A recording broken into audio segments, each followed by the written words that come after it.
High রে, একটা কথা তো মনে পড়লো। আমার বাবা যে ইন্তেকাল করেছে, দিন তো অনেক দিনই হলো, কিন্তু আমাকে একটা যে নসিহত করে গেল যে আমার বাপের তো টাকা পয়সা তো কোনো কম নাই। তো এখন আমি সেই ইমানদার ব্যক্তি কোথায় পাবো যে যাকে আমি আমার সম্পত্তি দিব?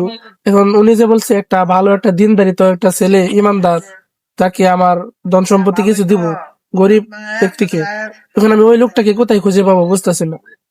যাই সামনে যাই দেখি কাউকে দেখি পাই নাকি, পরে একটা কিছু ব্যবস্থা করার, কারণ আমার বাবার কথা তো আমার তো রাখতেই হবে অবশ্যই। আমার তো আর ধন সম্পদ কম নাই, আমাকে তো আল্লাহ তো আমাকে দিছে। তো তো তো যাই দেখি কাউকে পাই নাকি। আরে ওই তো দেখা যায় কতগুলো ছেলে, যাই গিয়ে দেখি পরীক্ষা করে তাদের ইমান কি আছে না নাই। একটু এদিকে আসো তো। আসসালামু আলাইকুম। ওয়ালাইকুম আসসালাম। আমি তোমাকে দুইটা জিনিস দিব, এখন তুমি কোনটা নিবে?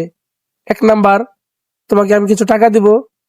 দুই নাম্বার, তোমাকে আমি কিছু উপদেশ দিব। এখন তুমি কোনটা গ্রহণ করবা? উপদেশ তো অনেকেই দেয়, টাকা আর কয়জনে দেয়? পাইছে এক বলত, টাকাটাই নিয়ে নি ভাই। আমার টাকাটাই লাগবো, আমার টাকাটা খুব প্রয়োজন।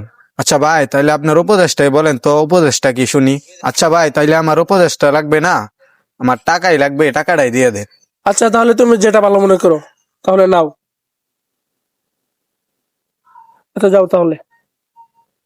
আরে ভাই, আফসোস করলি রে।